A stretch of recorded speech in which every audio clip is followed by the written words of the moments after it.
Hey friends, welcome to the Johnson City Living Podcast, where we learn about the people, places, events, and flavors that make Johnson City just a lovely place to live.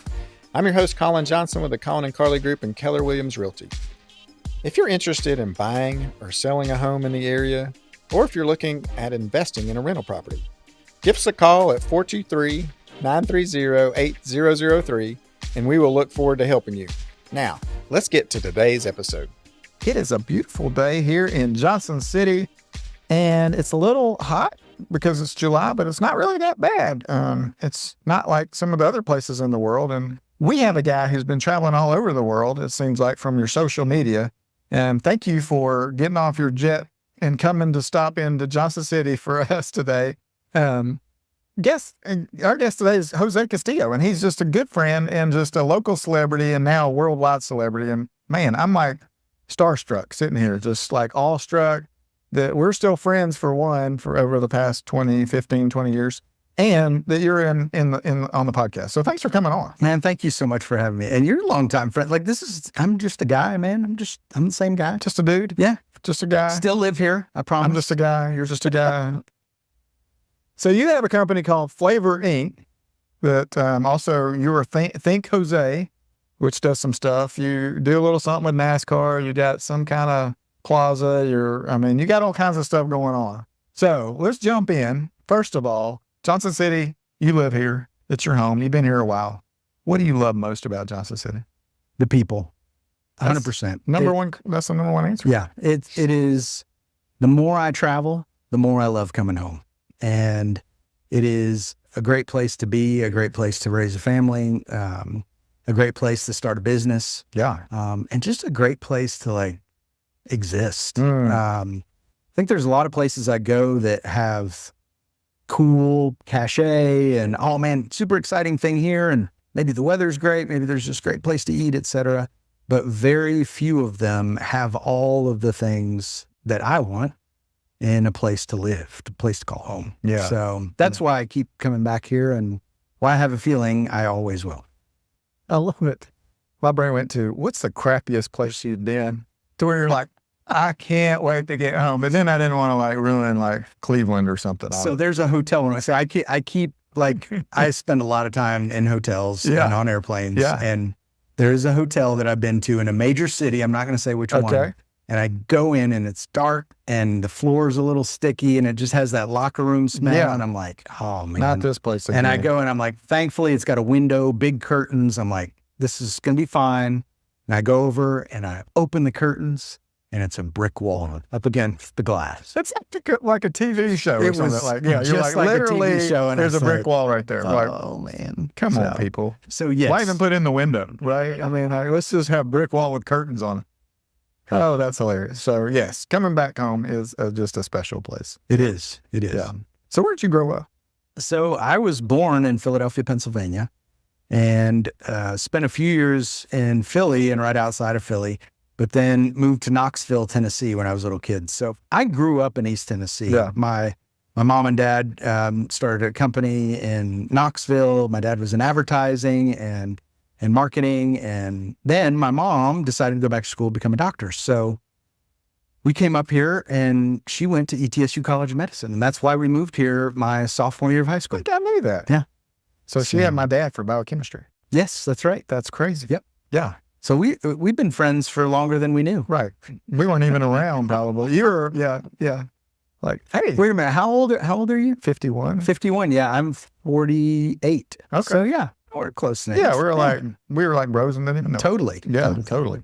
But then your dad kind of got into some other stuff. He you told me about growing up in this art community too. Yeah. It was just super cool. Yeah. And then he did a world tour with the sand stuff. He's way more famous than I will ever be. People are like, hey, Jose, you're like a C-grade celebrity now. I'm like, no. My dad is the one. He was on America's Got Talent. Yeah. He came in third place. He's traveled to every continent except Antarctica. He's performed for kings and queens and presidents and still the most humble guy ever. He loves everybody. He's always welcoming people into his house. Gosh, he's such a nice guy. Yeah, he is. He's great. He's awesome. Is he still doing some of that? He's still traveling some. Yeah, he's actually helping out with art for the town at Trilith, which is It's the old Pinewood Studios where they filmed all the Marvel movies, et cetera. There's this creative town they're building right across the street from there. And so he's helping with all the art and artists and sculptors and things there. That's cool. Yeah. Yeah. Okay. So Carly said she sees you on the Instagram. I should see you on the Instagram. Yeah. Don't worry. I'm working trying to sell houses, keep it all, keep milk in the fridge kind of deal. But tell us where you've been going. Where you've been traveling a lot. This year has been wild. And 2 years ago was probably my busiest year on the road. I wound up doing about 2/3 of the races for NASCAR. Yeah. So you have a commentary show that you do. What's that called? Correct. So I host a show called NASCAR Trackside Live, which is, some people describe it as like, I'm the Conan O'Brien for NASCAR. So we have a late show. It's usually at the track right before the race. And we have an hour with drivers, celebrities, guests, do some fun stuff with fans, et cetera. And we've been doing that for about 7 years, but I've been the host and MC on the big screen at a lot of these tracks for about 18 years. Wow. And got my start at Bristol. Yeah. And my home track. And so I've traveled around the circuit. In the world. And it has to be because it's my home track, right? Well, but it has to be. And also, it's awesome. The night race at Bristol is the one to go to. If you've never been, please go. It is one of those experiences that you're not going to forget. And wherever you go, it's going to be great, but the night race at Bristol is special. So special. Yeah. We've had the blessing to be able to go a few times. It's awesome. It is. Yeah. But so I'm hosting MC, I host a show. And so 2 years ago, I traveled, like I said, 2/3. I was on the road with that and some other events, 30 plus weeks out of the year, and it was a little too much. So I scaled back. See the ring, you're still married. Yep. Man, my wife and I, she is my number one cheerleader. And I could not do it without her. Right. And especially the support of my daughters. They all come with me to races. Yeah. And so we go together. Yeah. And so it's fun. This year's been different because I've been doing a couple different things and working with Speedway Motorsports tracks and NASCAR. So I've been to Charlotte, LA, then Texas, Daytona 500, up to New Hampshire Motor Speedway. Oh, wow. All across the country, out to Sonoma, for Sonoma Raceway. And it has been a whirlwind tour. And I feel like we're only halfway through the year. So it's literally, my passport is full of, stamps and it's only halfway through. Yeah. So I'm pretty blessed. Are we in the playoffs yet? Come on. Who's going to win the NASCAR championship this year? You know what? So Ryan Blaney is the reigning champion from last year. Mm-hmm. And I thought that things would kind of settle out this year. We've had this new car, the next gen car, a couple years now, and teams have started to figure it out. And I was like, well, we're going to start to see the big power players kind of, but it is not that way. We're seeing new winners every week still. We're seeing, people come from the back and compete. We're seeing. So they're evened it out with the next gen car? They really have. It's made it a much better balance of what you can do to the car and engineering and what the driver can do. And I like that. I like a good balance of driver, man and machine. Right. That's what NASCAR is supposed to be. Yeah. And so I look at it and go, in the playoffs, yes, the big teams will be there. But we had some surprises last year that I think we're going to see the same thing this year, where we're going to have some smaller teams, some newer teams, et cetera, show up. And I think it's going to be a surprise this year. I do. What's the over-under on you saying Cinderella story? Pretty good, I think. Yeah. Just again, because of the wild and crazy season we've had with weather and with, trying out new tires and some new tracks thrown in there. Yeah. I mean, it has been. So they're racing on concrete. Yep. I know. In Nashville Super Speedway, the largest concrete track on the circuit, mile and a third. And man, it was wild racing. And 5 overtimes, the most we've ever seen in NASCAR history. That's cool. So it was a wild one. So yeah, I think if I were going to go, tell you to bet on somebody, I would say bet on an underdog, because I think it's going to be different this year. That's cool. What's your favorite thing about racing? I love seeing people get excited about things. So people who are passionate about things, man, that gets me going. And I've always been, I'm a fan of cars, and I love, I was the guy that had the Lamborghini poster on the wall. Same. Yep. And I was like, one, no way. But I was the only car guy in my family. Yeah. Like everybody else, we watched some sports and other things, but it wasn't really anybody's main focus. Yeah.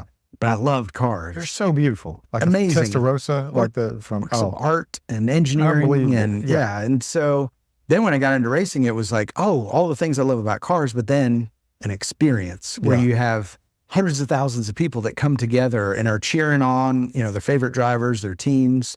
And that whole experience is what really got me into racing, was being at the track and seeing the excitement. So for me, it's the excitement, and the cars. The speed, the power of it. Yeah. We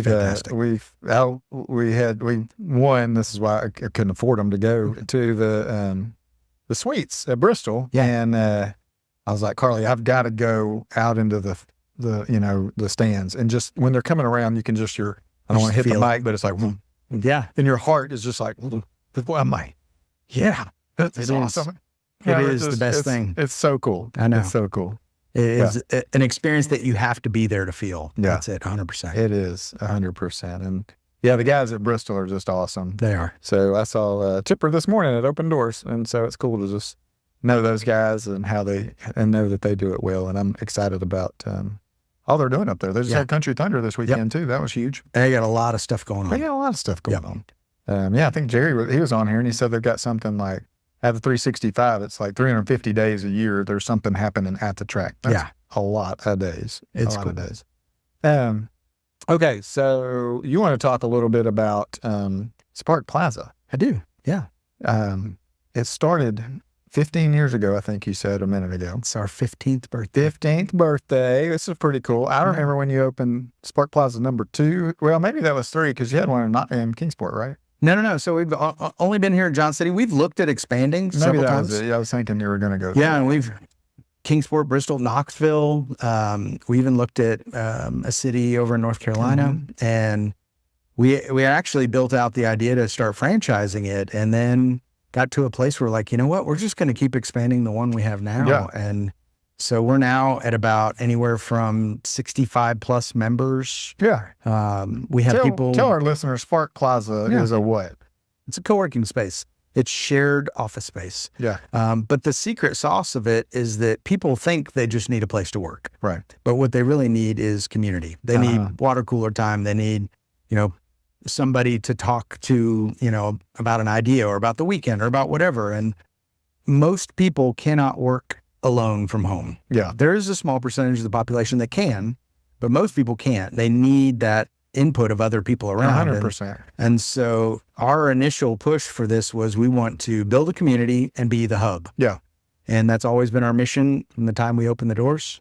And we have built a great community of people. Our number one salespeople are our current members. Yeah, for sure. And just kind of self-promoting it. Yeah. It's really cool when you walk through there, all these different desks, and you see these whiteboards up with people putting stuff up, and each desk has a different flavor. Yep. So still your sign or whatever, but slogan. And the collaboration's got to be a lot of fun. It is. It's great to see. Yeah. And we have people that come in for a day. We have people that come in for a week, a month, and we've had members for 11, 12 years now. That's super cool. So we have a good, healthy mix of all that, and we're expanding. So we, as part of our 15th anniversary and celebration, we're going to be expanding, adding another, probably about, I think it's about 1,700 square feet that we're going to be adding on. Going big or going home, right? Yep. And so right now we've got about 5,000, so adding about 1,700. That's awesome.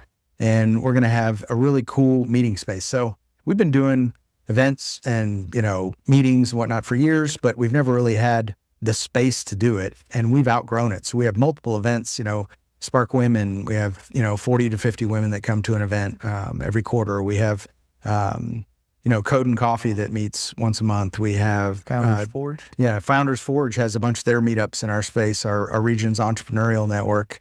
We've got TriDev, which is developers and network engineers, software developers, et cetera, that get together once a month. So we have all these things going on, and we don't have a space for them. So finally, with this new space, we're going to have 1,000 square feet that is a meeting space. That's cool. Yeah, that'll be great that our members can use and people in the general public can use. So come on out. Come on out. How do people find find you on Spark Plaza? SparkPlaza.com. It's really easy. Or you can just Google coworking. Like we were the first, the longest running.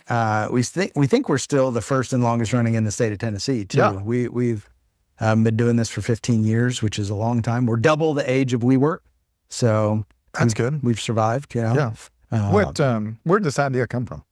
So I was traveling a lot for my work years ago, and I saw and heard about coworking from the first group of people that did it in San Francisco. It was called the Hat Factory, and they rented out this old hat factory and rented out little spaces for software developers. And I was like, oh, that's a cool idea. Yeah. I was like, I wonder if we could do that here in Johnson City. And so we started having these geek dinners around the country, and we had one here called Geek South for a long time, which was really the impetus for Spark Plaza. Oh, yeah.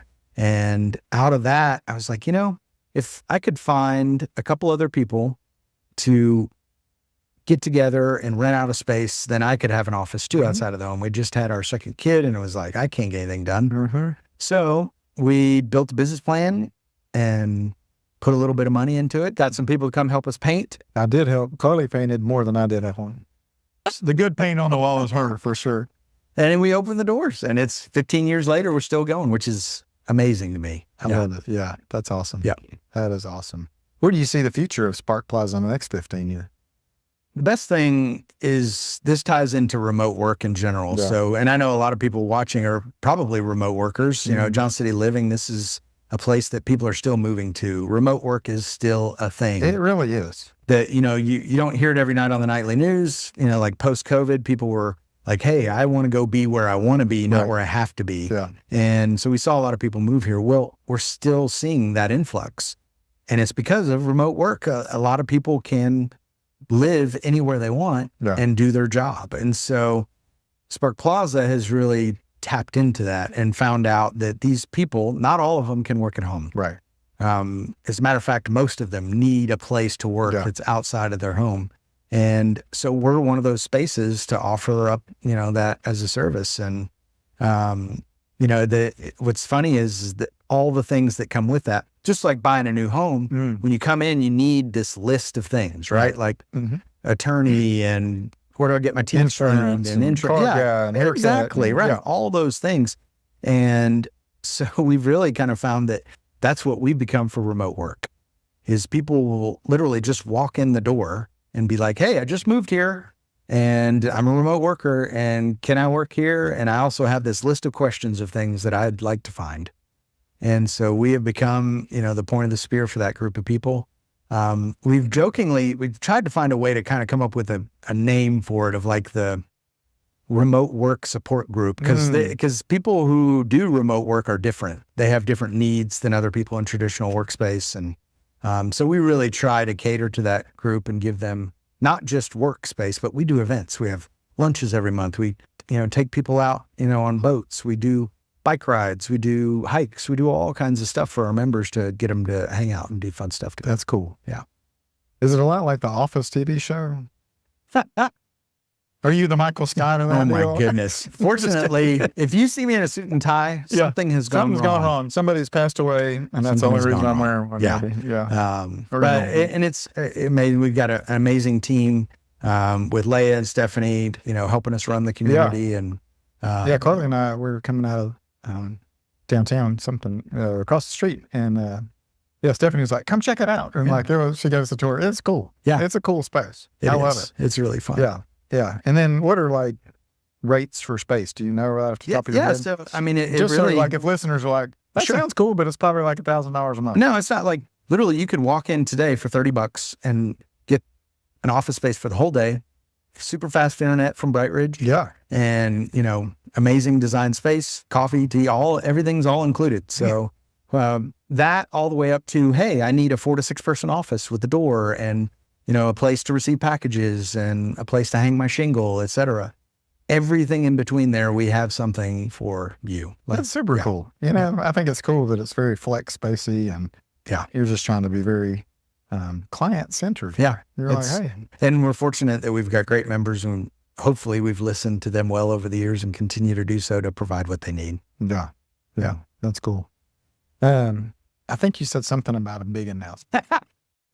I don't know. I wanted to you said break I've it got here something really exciting. Johnson City Living. But since this isn't airing for a few days, you can tell us on this, and we'll keep it secret and won't promote it anywhere. So it's July 4th, the week of July 4th, and I've had the chance to wear a lot of different hats in my life. Yeah, and Belmont University hat. I know. I went on college tours in Nashville with the girls. You know, it's like I've had amazing opportunities to do cool things, work with cool people, and do amazing events. But I've never gotten a chance to do this. And, you know, I've been holding on to this for a while. We've been going back and forth, but I can finally say that I will be going to Paris for the Olympics 2024. Yep. So I'm going to be the host. I know. That's awesome. The host of Team USA House. And it is, for the first time ever, Team USA is opening up their own house to the public. So fans can now come inside and see their own internal medal ceremonies. We have guests and Olympic athletes coming in every day. We've got, programming, scheduling for basically 3 weeks. So that's awesome. Yeah. So I'm going to have the huge honor. Like, I still get goosebumps talking about it. I got goosebumps. That's super cool. It is amazing. And it's an honor to not only represent my country, but also these amazing athletes that work so hard their whole lives to go, even just get an opportunity to go do this. And it's so hard. I've been watching the trials, right? Yeah. And like, they're the top of the top. You've got 8 swimmers or 8 runners, and just missing it by like hundredths of a second to be on the team and go to Paris. I mean, you're working like, a lot of them are probably just really mad or just super sad. You know, it's funny. I talked to some folks, and they were like, most of these people are so driven that they're like, that fuels me to want to go do it even more. Yeah. And they That's really good are. to hear, they're because like, I was like, there was this one kid, same thing, you know, runner, missed it by 1/10 of a second, and was already like, you know what, makes me want to go back and work harder so that I can get it the next time. That's super cool. But it's fun because I'm a little person that gets kind of help share the stories. You're a little dude from Johnson City. Exactly. And And here. so I was like, well, what other Olympic tie-ins do we have here in the region? And turns out we have a ton. So Mitch, a whole bunch of, man, so many, not only Olympic ties, but like literally Olympic medalists from ETSU, Milligan University, King University. Then you have like ETSU is an Olympic training site for weightlifting. They've trained bobsledders, the skeleton team. Isn't that crazy? Yeah. You've got one of the athletes just made it, Brody Malone, on the men's gymnastic team, born and raised in Johnson City, Tennessee. Isn't that crazy? Yep.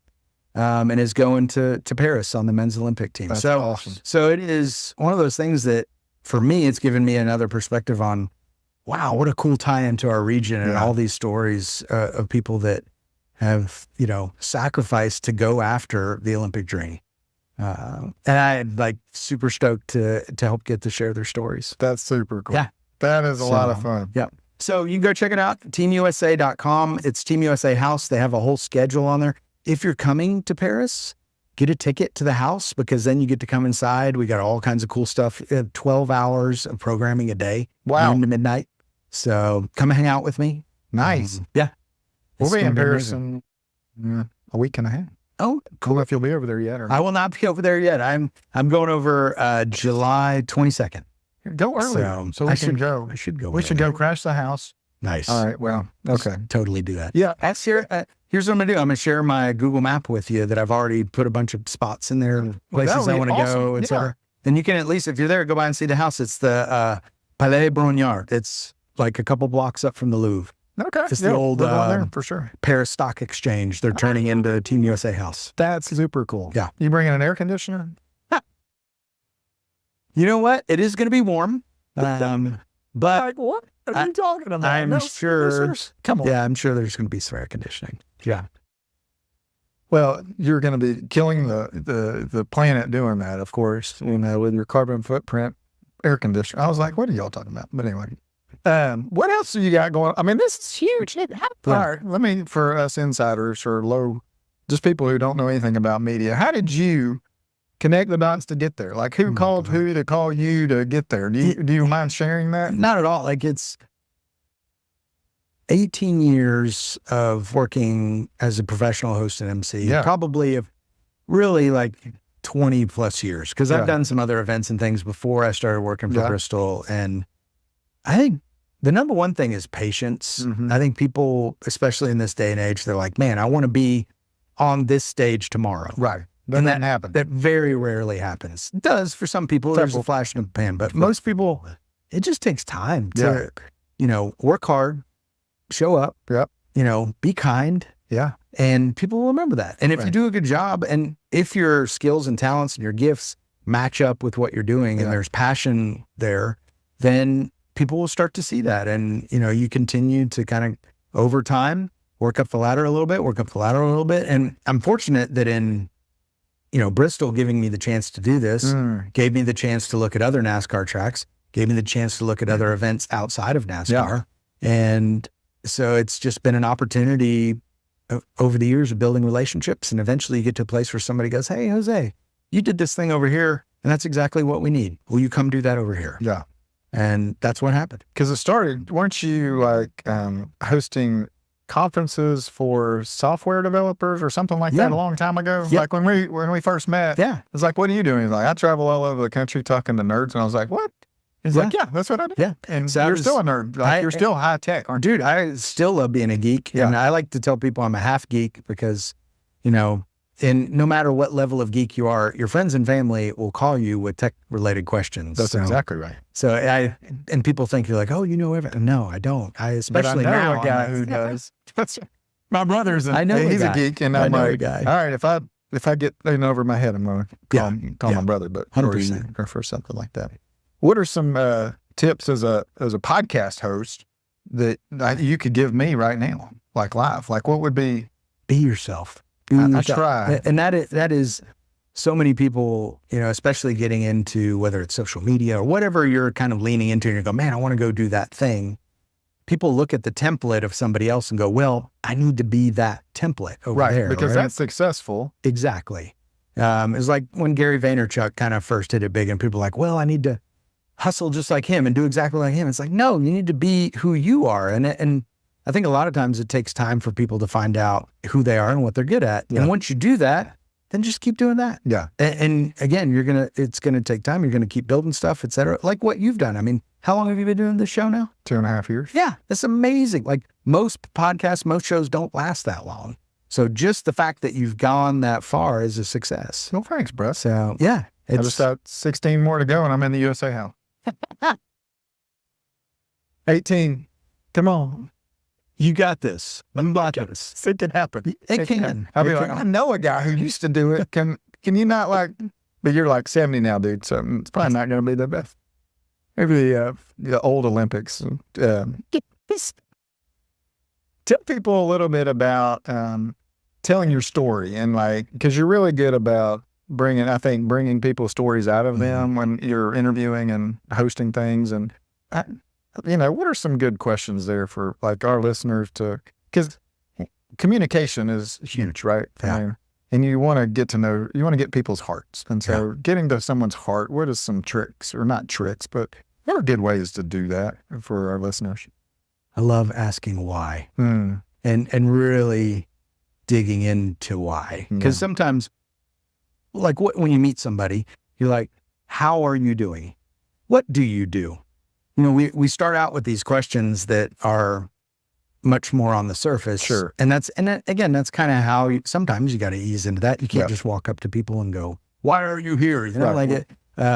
But I think when you want to dig in and you want to find out what really makes somebody tick and where they've come from and what their history is and their story, it really starts with digging into so why do you do this? Right. And so like for you, I would say like, why did you start this podcast? Or why did you take over the reins? Why did you say this is important to me? And when you start answering that and digging into that, it really starts to take you back to the origin story, right? And that's what everybody has one. Everybody's got a great origin story, right? Yeah. Most people don't think it's great, but it is. And it's yours. Nobody else can say that. So I like asking the question why. Yeah. The other thing that I really like asking is about people's moods and about like the one that I do sometimes in airports. Like if you're just talking to people randomly in an airport and ask somebody if they're happy. And that can be, you kind of grimace a little bit. It can be a dangerous one, but it also really, if you really want to know, ask somebody if they're happy. Yeah. And that question has taken me on more rabbit holes and like down paths and into people's lives. And if you really want to know, then ask somebody and ask, a deeper question that's not just, what is the weather and, how are you doing? What do you do for work, et cetera. So I think those two questions will get you really far in an interview. Why? And are you happy? That's cool. Yeah. Yeah. And then you got to be ready for the answer, right? But that's the other part is like, so it's a preparation thing, right? As a host, I should prepare my questions, but as a guest, you should prepare your answers.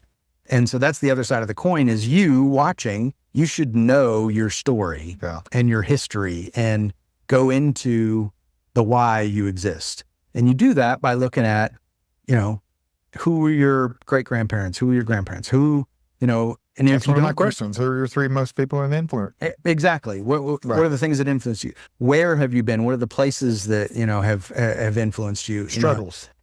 What things have been tough that you've pushed through? And when you ask that of yourself and start to build your own story and you get better at telling your story, then it's easier to interact with folks. And so I think a lot of times people are like, well, I just think people should ask better questions or they should know. Well, it's also up to us to know who we are so we can better answer people's questions. Yeah.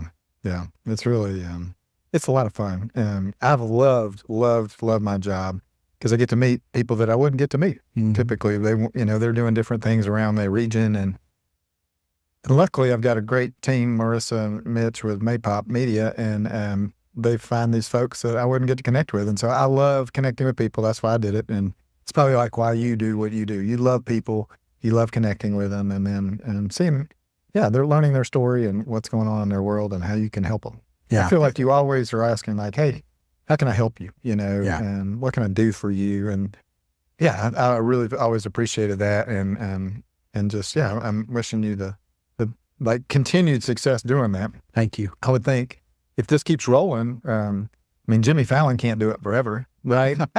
And then you got Jimmy Kimmel, so you're a Jay guy. So I think you'd fit right into one of those late night talk shows, man. See, the problem is then I'd have to go to New York or LA, and I don't want to be. But we can remote do it now. Probably Johnson City, they just come here. We got the set. It looks like New York. That's right. We can put an applause sign up in our little in the Spark Plaza. There you go. And just do it off. I'd much rather have a regional late night talk show here in the region. That'd be fun. Yeah, that'd be the cool. Can I be the guy like your secondary guy where we're just like, Jose?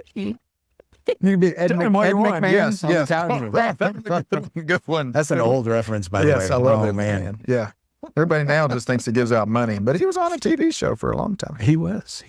So that did you just shutting down for a little bit to get ready to go to Paris? Because no. How do you even? No, what do you got going on between now and then? So I am leaving Thursday on a plane to go to Chicago for the street race. Yeah. And that's pretty cool. It is awesome. It's a really cool event. NASCAR's doing some brave, interesting things with the schedule, trying some new things. And so street race, is it on downtown? They shut down Michigan Avenue and Lakeshore Drive and run right through Grant Park. And it's insane. I've never seen anything like it. So this is only the second year doing it. Last year had a little rain, but still had an awesome race. Yeah. What was amazing to me is I walk out of my hotel, right as the police are shutting off Michigan Avenue, and they shut it off and people just come out of the buildings and start walking in the street like this. And they're looking around. And I start talking to one of the police officers and he's like, never in the history of Chicago have they ever shut down both Michigan Avenue and Lakeshore Drive. First time ever they've ever done that. And it was just a spectacle. People are like, we're going to be racing NASCAR stock cars through the park and downtown. And it was crazy. And I think... Is it super loud because of the buildings and the reverb kind of stuff? It's not any louder than a racetrack, but it's just the feeling of having skyscrapers right next to the track is something I've never experienced. That's awesome. And what do the guys at the track or the racers think about it? They thought it was cool. They really enjoyed it. Cool. Yeah. And it was 80% of the fans there were first-time fans. Oh, wow. And so I'm sure they're going to have a similar number this year, where there's a lot of people that are coming that have never been to a race. And so, but it's also a new experience for NASCAR too. Yeah.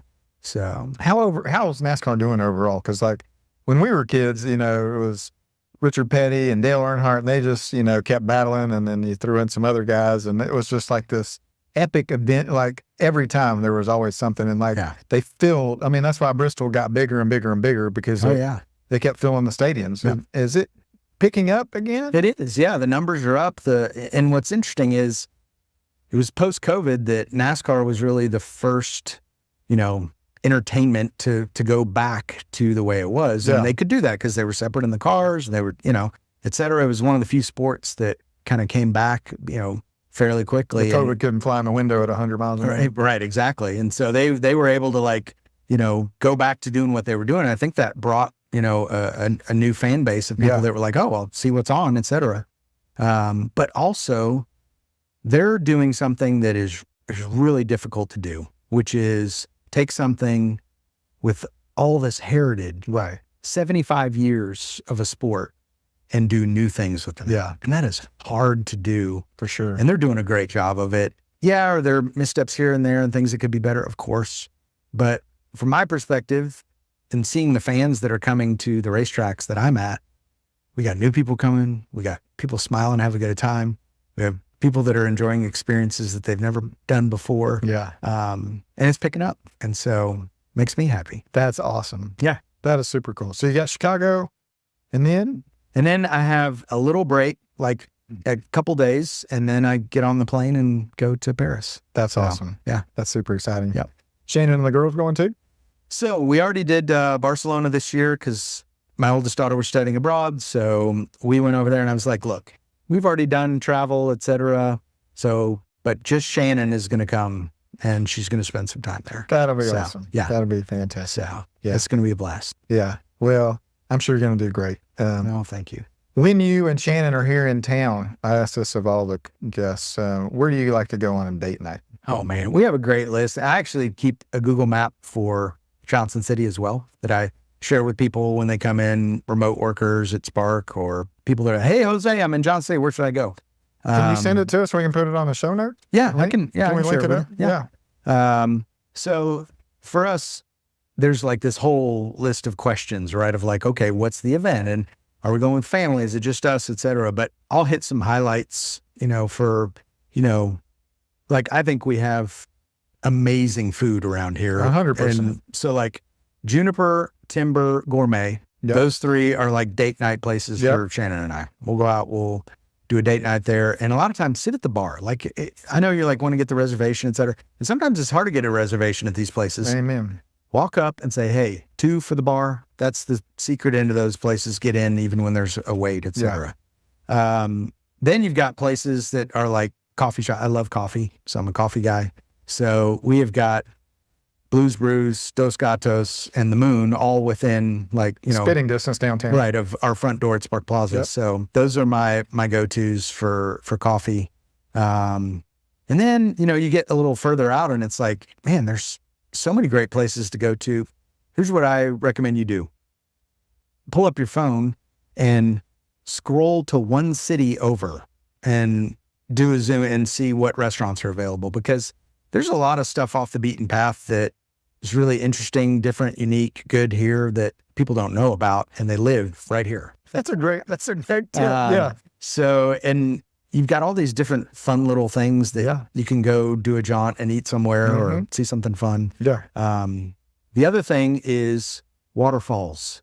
We have, I think, I can't remember the last number, but it's like a ton. So many 100 waterfalls within, a 2-hour drive of here. And a friend of mine used to be a professor at Milligan. He had this whole blog that he wrote out all of the hikes to all the waterfalls around here. That's cool. And so we've been checking off some of those and going doing waterfalls and taking a little, sack lunch. Yeah. So that's what I like to ride bikes too.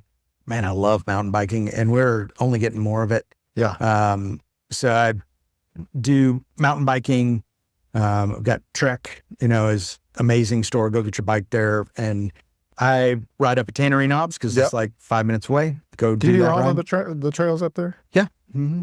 Yep. You're advanced. I have backed off a little bit of the black diamonds just because I like all of my bones attached to my body in the right place. Yep. And I ride with guys younger than me. Yeah. And so sometimes they'll be like, hey, Jose, we're going to go do Buffalo. And there's this kind of different trail off the backside that we're going over here. And then they like tell me as we're going off, hey, Jose, hang on. And you're like, what? Keeps me young though. Yes. But yeah, I think there's something for everybody around here. So whether it's Tweetsy or Tannery or going up to Buffalo or, and there's spots all around within an hour's drive and even farther that you can go ride your bike. So if you have a day to yourself in Johnson City, what's the one thing you're going to do? Ooh, that's a good one. All right. I'm going to get another little insider tip. I love this. This is, I'll get my hammock and I'll go out, I'll go by the Shamrock, pick up a sandwich, drink. Pimento cheese? I'm a chicken salad on rye. Okay. I like their pimento cheese. It's extra mayo. A wonderful little place there. Yep. And then I'll drive out to Chestoa on the Nolichucky. And there's a little parking spot and a little beach area. And if you go to your left and kind of go up into the woods a little bit, you can hang your hammock right there by the Nolichucky. Even if there's people at the campground, you can go up a little ways and nobody will be there. And you can just listen to the river and hang out in your hammock and have a sandwich. When I was a kid, that was I think it's the same place. It was a Mexican restaurant. And my parents would go and they would hang out. And we'd, but oh, yeah, further on down. Yeah, I know what you're talking about. So we'd play in the river while they were having, a couple beers and just eating chips and salsa. It was awesome. I remember it was just fond memories. Thank you for bringing that back. That was the Chucky Trading Company. Yes. Yeah. There you go. Chucky Trading Post or something. Yeah. Yeah, it was fantastic. Cool. Hey, what gets you fired up? Like where you're like, oh man. Besides going to the Olympics, good grief. Oh my goodness. I know it's crazy. Spicy peppers, like spicy food. Like I love it and grow some peppers in my backyard. And you growing peppers? Yep. So every now and then I'll eat a pepper and just like get the, like a ghost pepper. Yeah. So, jalapenos are about that's it. I'm a little, I don't like where I'm so like. Yeah. Painful. Yeah. Do you enjoy it that much? No. You kind of keep it on the lower spectrum. And people every now and then, people will bring me stuff like that. Like I have NASCAR fans that'll be like, hey, I grew you some peppers. Yeah. Like double down on these super ghost ones. And they're so hot that you can't even eat them. Right. It's for me anyways, that's too painful. Yeah. There's smoke coming out of the. Yeah. I like flavor. Same. Hot. Yeah. Yeah. That's cool. Not kill you hot. Right. Yes. Yes. Good. Okay. What did I forget to ask you that I should have that you want to share? Anything else? Man, I think you didn't forget this, but I'm just thankful to be in this place and where we're at. And for those of you watching, I think you know how special it is. And I think it's a good duty of ours to share that with others, people that are coming in and being good hosts and hostesses. Yeah. And you want to talk a little, I remember we talked a little bit about regionalism because we got 3 cities and how we're just coming together. Yeah. And we were talking about this with Tasha Yoder, who's doing the Meet the Mountains festival coming up. And I think it's cool how the distance has shrunk. Yeah. In our minds, when we were kids, it's like, oh man, we're getting in the car to go to Kingsport. Like, better gas it up and get some provisions, but now it's just, I'll run up there. I've gone 2 days ago, I was in Kingsport 3 times. Like, it was just like, I had to go back and forth for getting documents and stuff. But I think it's cool. When you look on the map on your phone and just zoom out and look around, there are no real lines, state, county, city. They're not painted out there on the, highway of like, hey, we are in an amazing region here in the mountains, and it is a place of hospitality, but also a place of, that pioneer spirit. And people want to do their own thing, but also be nice to each other. Yeah. And so be a good host. Yeah. Well, you're a great host. I'm sure you take great care of your people at Spark Plaza. How do people connect with you, Jose, if they want to give you a shout out or get to pull up a space at Spark Plaza. We talked about that. Yeah, you can go to sparkplaza.com, send us an email, hello@sparkplaza.com. We'd love to say hi. But also I'm at Think Jose on everything. So if it's, X, Instagram, Facebook, whatever, I'm out there and would love to say hi to you. That was good thinking about that Think Jose thing. It's hilarious. I lucked into it, I guess. I was at South by Southwest speaking the year that they launched Twitter. Oh, wow. And I landed on the airplane, and a friend of mine, I'd sent him a text message. I was like, hey, where are you? And he's like, I'm on Twitter. And I'm like, what's that? Yeah. And he's like, well, that's where we're telling each other where we are this week. And I was like, okay. Sounds good. Yeah. It's got a little burr. Yeah. Not anymore. It's X. I know. Things are changing. So I jumped on, and I've been on social media ever since. Yeah. Well, thanks for being just a good friend of mine. Thanks for doing all you do. I'm excited to see you on the big screen here in the Olympics coming up, and in the NASCAR thing too. I mean, it's just super cool what you get to do. Thank you. And the Lord is just continuing to work through you and blessing you. It's just fun to watch. And so, yeah, I continue to just hope you have continued success. If you guys want to meet Jose in person, you can move to Johnson City. I'll sell you a house. We can make you his neighbor. And if you want to invest in real estate, we do a lot of that too, and we'd love to help you there. So connect with me, connect with Jose, get a space at Spark Plaza when you're moving here, because remote working's still a thing. It is. It's a big thing. It's a good thing. But you need to have the office. Like, you need a Dwight Schrute around, like messing up stuff and driving you nuts. And that's what you can get in Spark Plaza. Thanks so much, and have a great day.